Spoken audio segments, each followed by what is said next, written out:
सर्वप्रथम सर्वांना श्री स्वामी समर्थ. स्वामी महाराजांच्या कृपेने तुमच्या सर्व चांगल्या इच्छा पूर्ण होत ही स्वामींचरणी प्रार्थना करते आणि आजच्या व्हिडिओला सुरुवात करते. इंग्रजी नवीन वर्षाचा पहिला सण म्हणजे सुख सौभाग्याचा सण म्हणजे मकर संक्रांती. तिळगुळ घ्या, गोड गोड बोला. संक्रांतीचा उत्सव निसर्गाचा उत्सव आहे. पौष महिन्यात सूर्य मकर राशीत प्रवेश करतो, म्हणून या उत्सवाला मकर संक्रांत असे म्हणण्यात येते. सूर्य आपली पृथ्वीकडील परिभ्रमणाची दिशा बदलतो, तो उत्तरेकडे सरकत जात असतो, म्हणून या काळाला उत्तरायण असंही म्हटलं जातं. तर मकर संक्रांत 2026 कशावर आलेली आहे, कधी आहे, पुण्यकाळ कधी, काय करावे, काय टाळावे आणि कोणता एक रंग जो संक्रांत देवीने परिधान केलेला आहे. शास्त्रानुसार जो रंग संक्रांत देवी ज्या वर्षी परिधान करते तो रंग संपूर्ण मनुष्य जातीला वर्ज्य करावा लागतो असं शास्त्र सांगतं. म्हणून यावर्षी 2026 संक्रांत देवीने कोणता रंग परिधान केलेला आहे आणि तो रंग आपल्याला यावर्षी वर्ज्य करायचा आहे. संपूर्ण मकर संक्रांतबद्दल संपूर्ण माहिती आजच्या व्हिडिओमधून जाणून घेणार आहोत. व्हिडिओ संपूर्ण बघा. चॅनलवर नवीन असाल कृपया आपल्या चॅनलला सर्वांनी नक्की सबस्क्राईब करा. कमेंटमध्ये जरूर लिहा श्री स्वामी समर्थ. तर या वर्षीची मकर संक्रांत 14 जानेवारी 2026 बुधवारी आलेली आहे आणि याच दिवशी षटतिला एकादशी आलेली आहे. शुभ योग जुळून आलेला आहे. एकादशी आणि मकर संक्रांत एकत्रित साजरी होणार आहे. शुभ योग बऱ्याच वर्षांनी असा दिवस आणि असा सुवर्ण योग आलेला आहे. या दिवशी आपण नारायणांची, लक्ष्मी नारायणांची सुद्धा सेवा करायची आहे. तसं तर आपण या दिवशी पुण्य काळात आपण सर्व देवी देवतांची सेवा करत असतो. जप तप केल्याने आपल्याला 1000 पटीने पुण्य फळ प्राप्त होत असतं. त्याच दिवशी या वर्षी 2026 मकर संक्रांत आणि एकादशी एकत्रित आल्याने सुवर्ण योग आहे. जेवढी सेवा होईल नारायणांची, लक्ष्मी नारायणांची एकत्रित सेवा जरूर करायची आहे. तर मकर संक्रांत 14 जानेवारी बुधवारी पुण्यकाळ 3:06 ते संध्याकाळी 6:20 हा मकर संक्रांतीचा पुण्यकाळ आहे. पुन्हा एकदा सांगते, 14 जानेवारी 2026 बुधवार रोजी दुपारी 3:06 ते संध्याकाळी 6:20 हा पुण्यकाळ असणार आहे. या वेळात, या काळात केलेली सेवा आपल्याला अधिकाधिक आपल्याला सुख सौभाग्य पुण्य प्राप्त करून देत असते. जे काही मनुष्याकडून कळत न कळत पाप झालेली असतात, तर मकर संक्रांतीला पुण्य काळात केलेली सेवा आपल्याला सर्व पापांपासून मुक्त करत असते. मकर संक्रांतीला दुपारी 3:06 सूर्य मकर राशीत प्रवेश करेल. याच वेळाला, याच काळाला पुण्यकाळ असं म्हटलं जातं. पुण्य काळात महिलांनी वाण द्यावे, वसा घ्यावा, जप तप दान धर्म. दरवर्षी संक्रांत देवीचे स्वरूप थोडेसे बदललेले असते. वाहन, उपवाहन, शस्त्र, वस्त्र यामध्ये थोडाफार बदल होत असतो. तर यावर्षी 2026 संक्रांत देवीचे वाहन हे वाघ असून उपवाहन घोडा आहे. तिने यावर्षी पिवळे वस्त्र परिधान केलेले आहे. यावर्षी 2026 संक्रांत देवीने हे पिवळे वस्त्र परिधान केलेले आहे. संक्रांत देवी ही दुसरी तिसरी कुणी नसून अंबाबाईच आहे, आपली महालक्ष्मीच आहे. 3.5 शक्तिपीठ ही संक्रांत देवीचंच एक रूप आहे. म्हणजे ज्या वर्षी संक्रांत देवी ज्या रंगाची वस्त्र नेसून येते तो रंग आपण त्या वर्षी वर्ज्य करावं. त्या रंगाचे कपडे, साडी, वस्त्र नेसू नये, घालू नये अशी जुनी शास्त्रानुसार आपली परंपरा आहे. तुम्ही जर या गोष्टी शास्त्रानुसार मानत असाल, परंपरेनुसार, तर यावर्षी 2026 तर परंपरेनुसार यावर्षी आपल्याला पिवळा रंग वर्ज्य आहे, म्हणून सर्वांनी पिवळा रंग हा टाळायचा आहे. यावर्षी पिवळा रंग घालू नका. महिलांनो, दादांनो, मुलं असतील तर पिवळ्या रंगाचे यावर्षी कपडे मकर संक्रांती 2026 बुधवार रोजी षटतिला एकादशीच्या दिवशी अजिबात परिधान करू नका. तुम्ही जर जुनी परंपरा मानत असाल तर यावर्षी पिवळा रंग वर्ज्य आहे. संक्रांत देवीने हातात गदा घेतलेली आहे. तिने केशराचा टिळा लावलेला आहे. ती वयाने कुमारी असून ती बसलेली आहे. वासाकरता तिने हातात जाईचे फूल घेतलेले आहे आणि ती पायस म्हणजे खीर भक्षण करत आहे. म्हणून या वर्षी मकर संक्रांतीच्या दिवशी दुधाचे पदार्थ सुद्धा आपल्याला वर्ज्य करायचे आहे. संक्रांत देवीचे सर्प जातीचे स्वरूप आहे. तिने मोती परिधान केलेले आहे. तिचं वार नाव नक्षत्र नाव मंदाकिनी आहे. ती पूर्वेकडून पश्चिमेकडं जात आहे आणि तिचं मुख वायव्य दिशेस आहे. असं यावर्षी 2026मध्ये संक्रांत देवीचे स्वरूप आहे. या दिवशी स्नान दान जप तप तर्पण या विधी पुण्य काळात अवश्य कराव्या. अतिशय पुण्यकारक मानलं जातं. तीळ मिश्रित या वर्षी मकर संक्रांती बुधवारी आलेली आहे आणि या दिवशी षटतिला एकादशी सुद्धा आहे. सर्वांनी आंघोळीच्या पाण्यात चिमूटभर पांढरी तीळ टाका किंवा काळी तीळ टाकली तुम्ही तरीही चालेल. पांढरी तीळ टाका. लहान लेकरांना आंघोळ घालाल, आपण आंघोळ कराल, थोडीशी चिमूटभर पांढरी तीळ टाका आणि त्या तीळ मिश्रित पाण्याने किंवा तुमच्याकडं गंगाजल असेल ते सुद्धा टाका. म्हणजे आपल्याला तीर्थक्षेत्री स्नान केल्याचं सुद्धा पुण्यफळ मिळेल आणि आपले काही शारीरिक मानसिक त्रास असतील ते सुद्धा निवारण होतील. म्हणून चिमूटभर तीळ आणि गंगाजल टाकून सर्वांनी आंघोळ करायची आहे. लहान लेकरांपासून मोठ्यांपर्यंत संक्रांत दिवशी हा उपाय जरूर करायचा आहे. आंघोळीनंतर सूर्यनारायणाला सुद्धा थोडंसं पाणी घ्यायचं आहे तांब्याभर. त्यात चिमूटभर तीळ टाका, पांढरी जरी टाकली चालेल. थोडंसं हळदी कुंकू टाका, एखादं फूल टाका आणि प्रथम आंघोळीनंतर प्रथम सूर्यनारायणाला अर्घ द्यायचा आहे, नमस्कार करायचा आहे. तुमच्या मनातील इच्छा सूर्यनारायणाला सांगायची आहे. तुमचं आयुष्य तेजस्वी होणार आहे. आयुष्यभर सुख समृद्धी मिळेल तुम्हाला. तुमच्या आयुष्यातील जो अंधार आहे, जे दुःख आहे, त्रास आहे, संपूर्ण निवारण होईल आणि सूर्यनारायणाची या दिवशी जरूर सेवा करा. सूर्यनारायणाची सेवा झाल्यानंतर महिलांनो दादांनो देवघरातील देवांची छान अशी पूजा सेवा करायची आहे. नंतर शिव मंदिरात सुद्धा जायचं आहे. या दिवशी थोडंसं पाण्यात पांढरी तीळ टाका किंवा काळी तीळ टाका. दूध पाणी तीळ टाकून पाणी हे महादेवांना अभिषेक करायचा आहे. बेल फूल अर्पण करायचं आहे. काहीतरी गोडाधोडाचा नैवेद्य दाखवा. तुम्ही तीळ गुळाचा नैवेद्य दाखवा महादेवांना आणि घरी येताना थोडंसं तीर्थ आपल्या घरी घेऊन या. मुलाबाळांना द्या किंवा महादेवांसमोर जरी पिलं तरीही चालेल. या दिवशी महादेवांची सुद्धा सेवा करायची आहे आपल्याला. या दिवशी तीळ हवन करावे, तीळ दान करावे. तीळ हवन तुम्हाला नाही जमलं महिलांनो एवढं जास्त हवन वगैरे करायला, तर आपण संध्याकाळी जो कापूर जाळतो ना घरात, त्यात जरी चिमूटभर पांढरी तीळ किंवा काळी तीळ, तुम्ही 2 लवंगा जाळू शकतात, थोडीशी तीळ, लोबान, गुगल, एखादा तेजपत्ता, संपूर्ण घरात हा कापूर धूप पसरवा. म्हणजे तीळ हवन केल्याचं आपल्याला पुण्य फळ प्राप्त होणार आहे. या दिवशी थोडी का होईना मूठ सव्वा मूठ तीळ दान अवश्य करा. काळे दान करा. ज्यांना 7.5 आहे त्यांनी काळे तीळ दान करा. ज्यांना 7.5 नाही, तुमच्याकडं पांढरी तीळ आहे, तुम्ही मूठ सव्वा मूठ तीळ दान अवश्य करा. एखाद्या गरीबाला द्या किंवा गोशाळेत वगैरे एखादी म्हणजे गाय सांभाळणारी ती माऊली असते किंवा दादा असतो, त्या व्यक्तीला जरी तुम्ही तीळ दान केली ना, किंवा तुमच्या इथं जर ब्राह्मण असतील तर ब्राह्मणांना सुद्धा तुम्ही दान करायचं आहे. या दिवशी तुम्ही दान केलेलं तुम्हाला इतकं फळ देऊन जाणार आहे. पण पुण्य काळातच आपल्याला या गोष्टी करायच्या आहे. यामुळे सर्व न कळत झालेल्या पापांचा नाश होतो आणि सर्व सुख सौभाग्याची प्राप्ती होते. मुलांना काही अडचणी असतील, मुलांच्या हाताने सुद्धा तुम्ही तीळ दान करू शकता, गूळ दान करू शकता. अन्न, तीळ, गूळ, वस्त्र, सोनं ही दाने पुण्य काळात खूप फलदायी पुण्यकारक ठरतात. एखादे ब्राह्मण बुवा असतील, भटजी असतील, त्यांना सुद्धा तुम्ही एक वेळेचं भोजन होईल एवढं अन्नदान करू शकता. म्हणजे तुम्ही गहू, तांदूळ, गव्हाचं पीठ, गुळाचा खडा, तूप या गोष्टी, मीठ या गोष्टी एखाद्या भांड्यात काढा, बॅगमध्ये काढा आणि सर्व तुम्ही ब्राह्मणाला दान करू शकता. त्याचबरोबर वस्त्र किंवा सोन्याचं दान करायचं असेल या पुण्य काळात खूप फलदायी ठरणार आहे.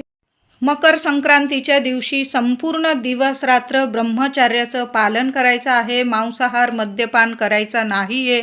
कुणालाही कठोर बोलू नका, कुणाचा अपमान करू नका, कुणाविषयी मनात द्वेष ठेवू नका. या दिवशी भांडणं, वाद विवाद, महिलांनो दादांनो, हे 3 दिवस म्हणजे संक्रांत हा सण खरं तर रथसप्तमीपर्यंत आपण साजरा करत असतो, पण संक्रांतीचे हे 3 दिवस खूप महत्त्वाचे असतात. 13 तारखेला भोगी, 14ला संक्रांत आणि 15ला कर, असा हा 3 दिवसाचा सण खूप महत्त्वाचा आहे. या 3 दिवसात तरी आपल्या घरात वादविवाद होणार नाही, भांडण तंटा होणार नाही, कारण एकदा का कटकट लागली की मग वर्षभर घरात कटकट राहते. म्हणून या गोष्टी या दिवशी आणि या 3 दिवसात तरी टाळायचं आहे. मौन धरून घ्या, कुणाशीच बोलू नका. एकदा का कटकट लागली की खरोखर वर्षभर घरात किंवा आपल्या प्रगतीला, आपल्या कामाला सुद्धा कटकट लागून जाते. कुणाचे म्हणजे शिव्या शाप आपल्याला लगेच या 3 दिवसात लगेच लागून जातात. मग कुठल्या कामात यश मिळत नाही, प्रगती होत नाही आणि मग वर्ष आपलं कटकटीतच जात असतं. म्हणून भोगी, संक्रांत आणि कर वर्षातले हे 3 दिवस तरी कुणाशीच बोलू नये. अगदी घरात सुद्धा वादविवाद होईल अशा गोष्टी टाळायच्या आहे. मौन धरून घ्या. जेवढं गरज आहे ना तेवढंच एकमेकांशी बोला.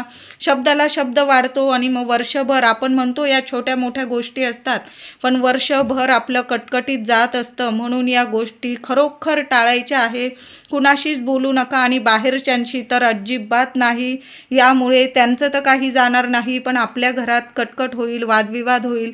या 3 दिवसात तरी या गोष्टींची काळजी सर्वांनी नक्की घ्यायची आहे. त्याचबरोबर गाई म्हशींची धार काढणं संक्रांतीच्या पुण्य काळात काढू नये. वृक्ष गवत तोडणे या गोष्टी टाळायच्या आहे. महिलांनो दादांनो, या दिवशी एकादशी सुद्धा आलेली आहे. तुम्हाला या दिवशी, तुम्हालाच काय आपल्या सर्वांनाच भगवान श्री हरी विष्णूंची सुद्धा सेवा करायची आहे. मग तुळस तर आपल्याला लागणार. आपण एक तरी पान, आपण तुळशीचं एक तरी पान आपण भगवान विष्णूंच्या, बाळकृष्णाच्या मूर्तीला अर्पण तर करणारच. मग भोगीच्या दिवशी सुद्धा तुळस तोडू नका, संक्रांतीला सुद्धा नाही आणि करीच्या दिवशी सुद्धा नाही. तुम्ही फुलवाल्या दादांकडून विकत आणा किंवा 2 दिवस आधीच तुम्ही थोडीशी तुळस तोडून ठेवली आणि नीट एखाद्या ठिकाणी ठेवून दिली, थोडंसं पाणी शिंपडून, तर ती तुळस तुम्ही भगवान श्री हरी विष्णूंना एकादशीच्या म्हणजे मकर संक्रांतीच्या दिवशी अर्पण करू शकता. पण त्या 3 दिवसात तरी आपल्या घरातली दारातली तुळस तोडू नका, मंजुळा तोडू नका.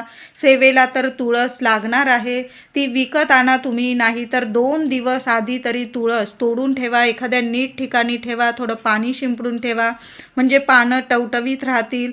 याची काळजीसुद्धा महिलांनो, छोट्या मोठ्या गोष्टी असतात, पण वर्षभर आपलं सुख समृद्धी, सुख सौभाग्य यात दडलेलं असतं. म्हणून या गोष्टी नक्की करा. संक्रांतीच्या दिवशी एकादशी आल्याने श्री विष्णूंचा मंत्र जप करायचा आहे. ओम नमो भगवते वासुदेवाय नमः, ओम नमो भगवते वासुदेवाय नमः.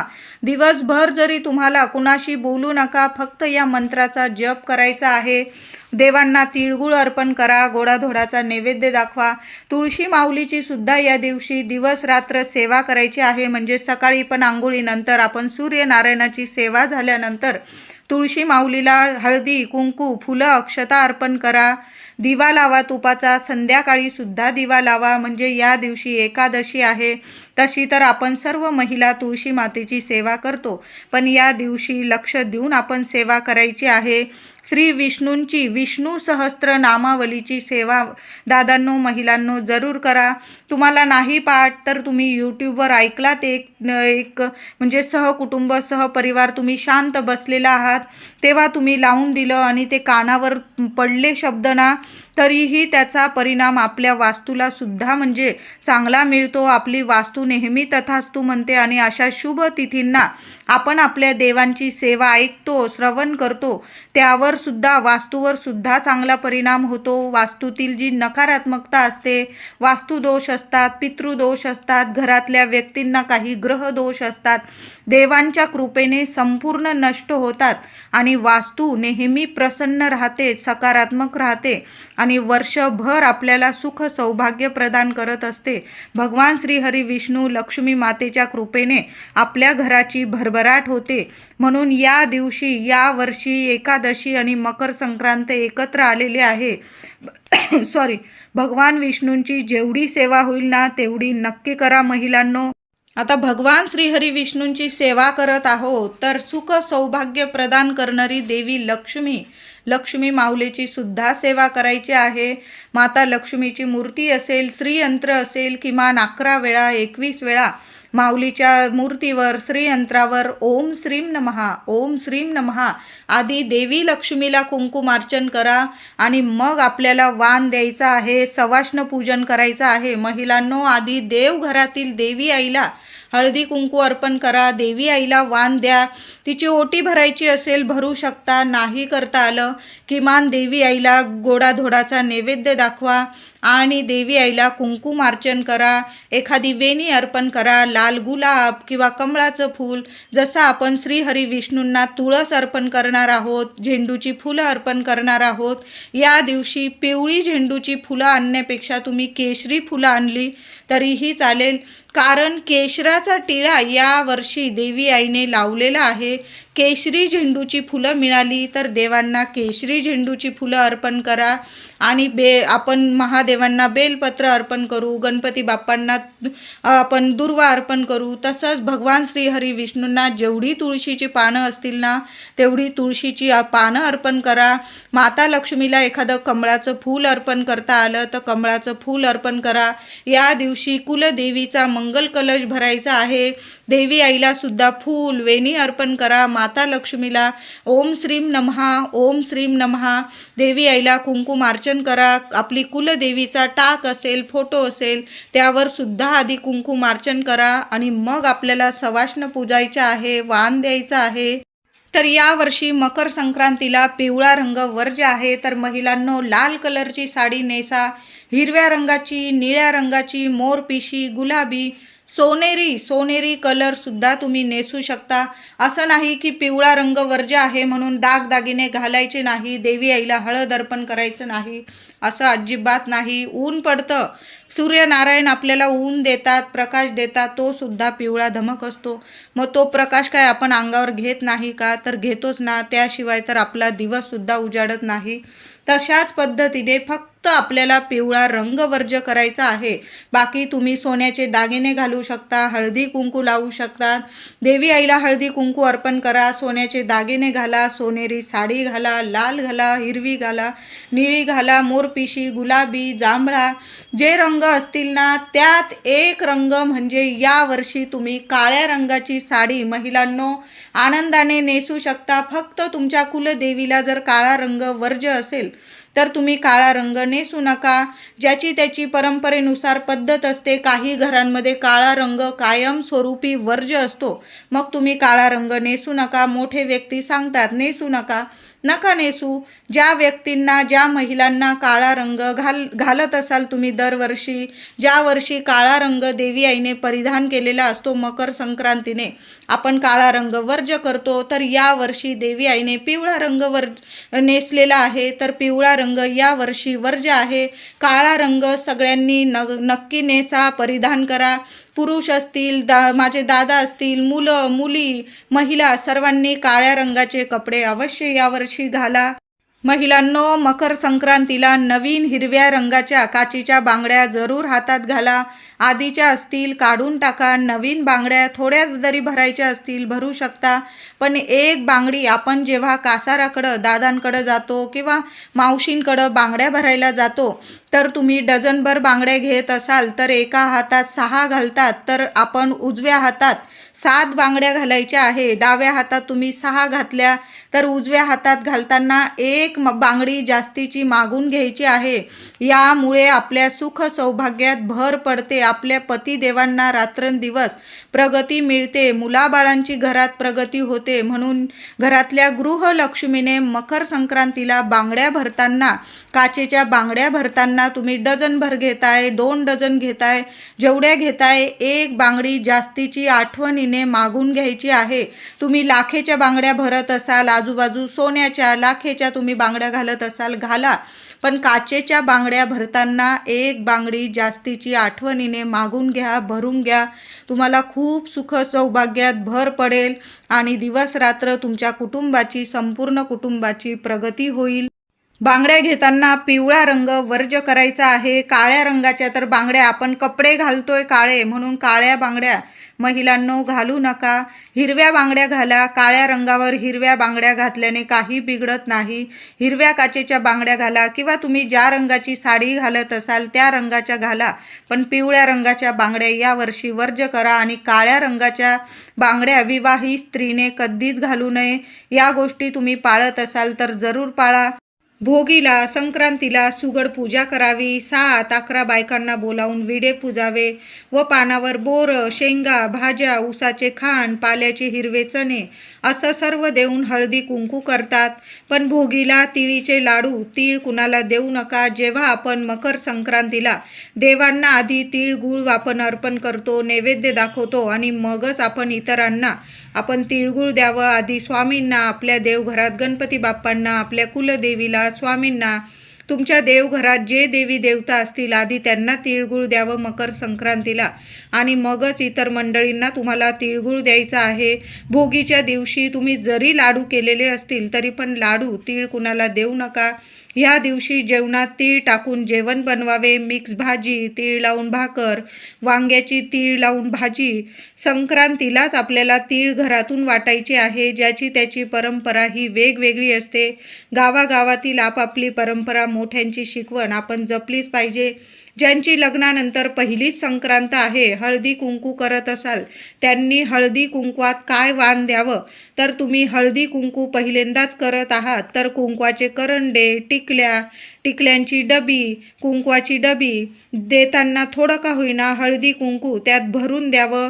तरच हळदी कुंकवाला वाण द्यायला महत्त्व असते. पहिल्यांदा जेव्हा लग्नानंतर तुम्ही पहिल्यांदाच मकर संक्रांतीला हळदी कुंकू करत असाल तर या गोष्टींचं पालन जरूर करा. लग्नानंतर 5 वर्ष झालेली आहे किंवा जास्त वर्ष झालेली आहे, तुम्ही मग छोटे मंगळसूत्र, बांगड्या, टिकल्या, आरसे, मेहंदी कोण, आरसा शक्यतो देऊ नका. काच कुणाला देऊ नका. मेहंदी कोण किंवा तुम्हाला जे परवडेल ते वाण तुम्ही देऊ शकता.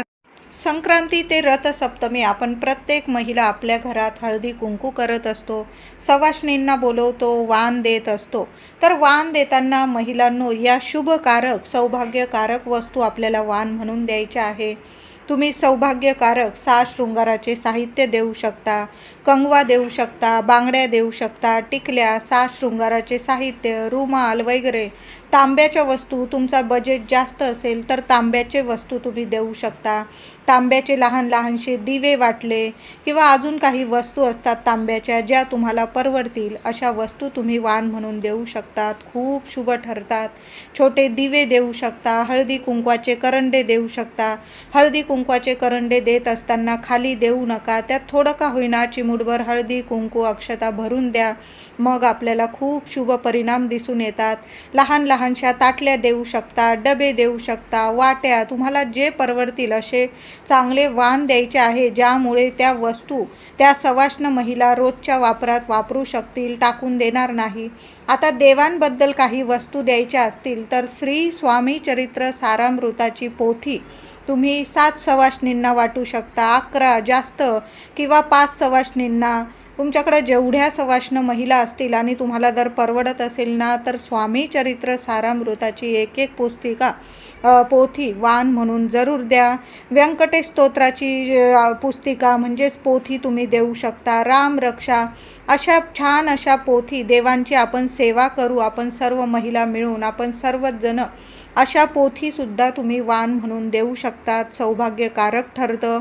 त्याचबरोबर हळदी कुंकू करत असताना मग मकर संक्रांतीच्या हळदी कुंकवात तुम्ही जपमाळसुद्धा देऊ शकतात. महिलांनो, जपमाळ जरी दिली ना तरी खूप शुभ ठरतं. बघा, ती जपमाळ वापरून रोज स्वामींचा किंवा ज्या देवी देवतांना देवता असतील ज्यांच्या त्यांच्या घरातले, त्यांचा नाम जप आपण दिलेल्या जपमाळीवर होईल, हे सुद्धा सुख सौभाग्यकारक ठरतं.